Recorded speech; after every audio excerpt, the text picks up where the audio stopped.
Good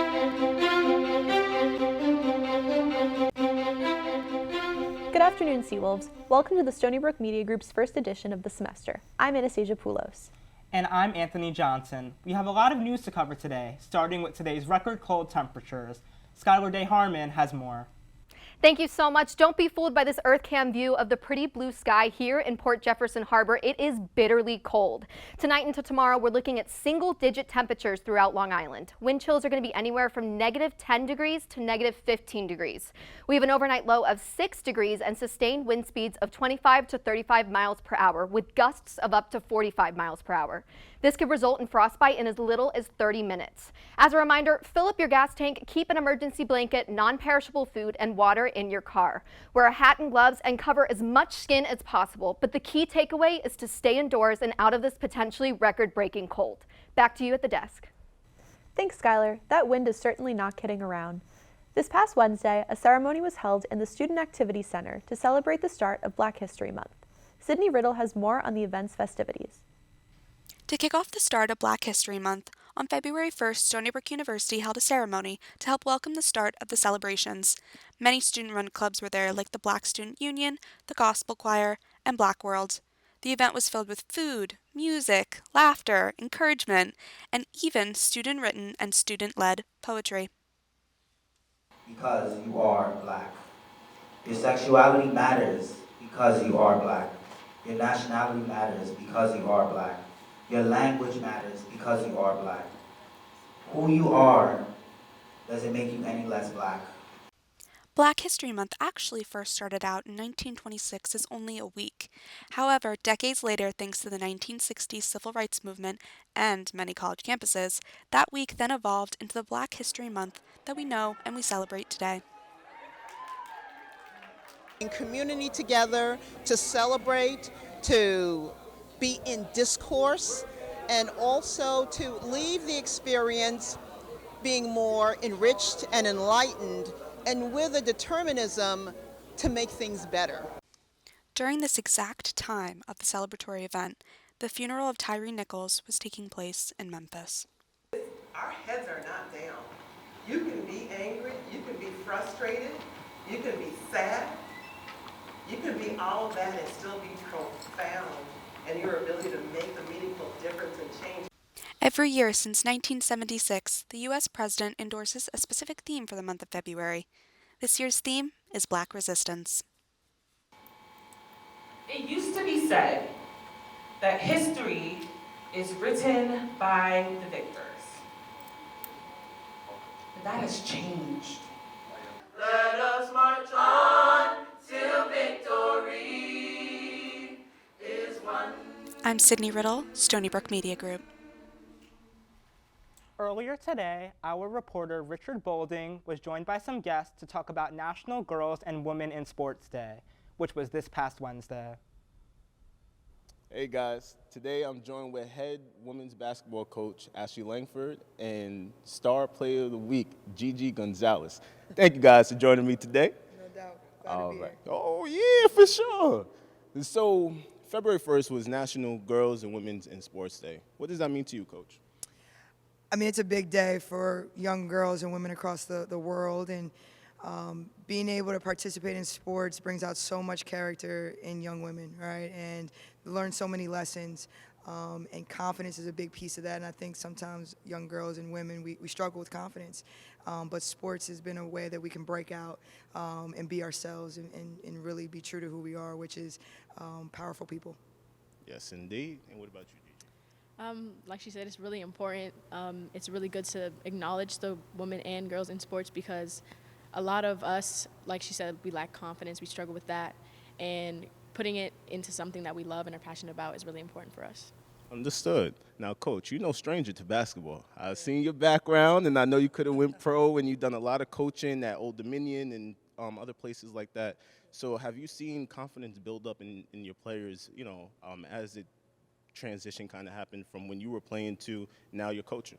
Oh, 100%. I just think the attention towards young girls and women in sports in general, and the awareness is just so much different than when I played.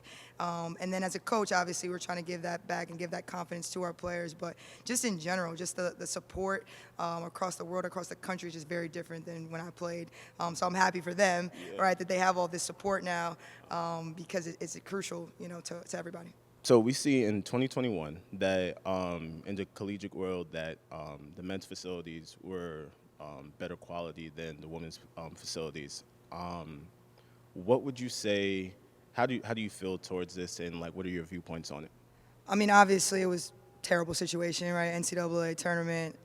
The disparity between what the men were offered and what the women were was, it was really bad, right? But I'm glad it became a focal point, and the awareness was raised because something needed to change. And because of that, right, we now have gender equity.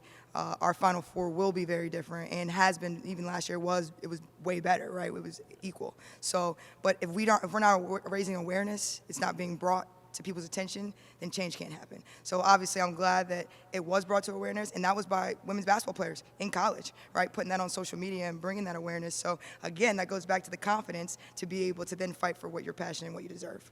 Beautifully put. Oh man. So Gigi, on to you. Player of the Week, Colonial Athletic Association Player of the Week, may I add. What does this mean to you? I think it just means putting all the hard work and it pays off. Being on the court with my team, we're just trying to pretty much win. But when you think back onto all the hard work you put in, it shows that it's really worth it. Understood. And what is some advice that you have for young viewers at home that want to be able to be the Player of the Week or a version of you? I would just say keep pushing, keep trying, keep working hard. It's a lot, and when you're young, you're just so young and innocent, and you're oh, I just want to play basketball. But then you really have to lock in at some point and know that at the end of the day, if you really want to go and play in college, you have to put a lot of work in. Understood. Well, thank you both for being here with me today and expressing your concerns and everything. Back to you in the studios. Thanks, Richard. Such inspiring words for young female athletes. Next, we have reporter Ashley Nunez discussing the monumental changes that are taking place on the Long Island Railroad. Hello everybody. The Long Island Railroad has a new station located below the Grand Central Terminal. Let's take a look at what that means for your commute time. The LIRR has expanded to the iconic Grand Central Station in Manhattan, increasing the amount of trains operating during peak hours and improving the LIRR's reliability by 50%. Stony Brook University is no stranger to commuters. The LIRR stops right here on campus at the local Stony Brook station. We spoke with commuters to discuss the railroad's expansion. Commuting faster is always great, but at the same time, what are the consequences really of it, I would say? My friend actually goes to SUNY Purchase. When she comes into Grand Central from Poughkeepsie, she doesn't have to walk to Penn. Takes a while, but no real complaints, never too crowded. I feel like it's cutting corners, which is a good thing, but at the same time, it has consequences that we should take into consideration about. It's more convenient for her. It's clean. The railroad expansion is one of the most transformative changes to the Long Island Railroad in over a century. The 2 new tunnels between Queens and Manhattan will increase the train capacity and save commuters around 40 minutes a day. At the end of the day, it is helping people get there on time faster because, again, our most priceless thing in this world is time, and time is money. The MTA website states new LIRR schedules will be available in the coming weeks. I commute 3 days a week, and I'm curious to see how the new schedules will affect my travel time. Stay tuned for the train schedules release in the next few weeks. Reporting for the Stony Brook Media Group, I'm Ashley Nunez. Anthony? They call it the biggest night in music. Audrey Reynolds has more on the Grammys taking place this weekend. Thanks, guys. Trevor Noah will be hosting the 65th Annual Grammy Awards this Sunday, with some performances by nominated artists such as Bad Bunny, Luke Combs, Steve Lacy, and Kim Petras. Sam Smith will be joining Kim Petras for their collab stage to Unholy. Some legendary artists like Beyonce, Adele, Harry Styles, and Taylor Swift are part of the many to hopefully take home a Grammy Award this year. The biggest award of the night is the Album of the Year. Some of the nominated artists include ABBA, Adele, Beyonce, Coldplay, Kendrick Lamar, and Harry Styles. The awards are taking place in Los Angeles, California. I'm most personally looking forward to see Kim Petras make her debut stage. What about you guys? I'm really excited to see Harry Styles' Grammy performance. What about you? I'm personally excited to see who's going to take home the award for Album of the Year. Personally, I'm rooting for Renaissance by Beyonce. Ooh. The Stony Brook Media Group is introducing a new segment starting next week. We plan to establish a global journalism network where we speak to students all across the world. It is important for us to showcase a diverse group and perspectives and to portray events accurately and truthfully. Stay tuned for next week's show. That's it for this edition of the Stony Brook Media Group News Show. I'm Anthony Johnson. And I'm Anastasia Poulos. Have a great weekend, Seawolves, and stay warm out there.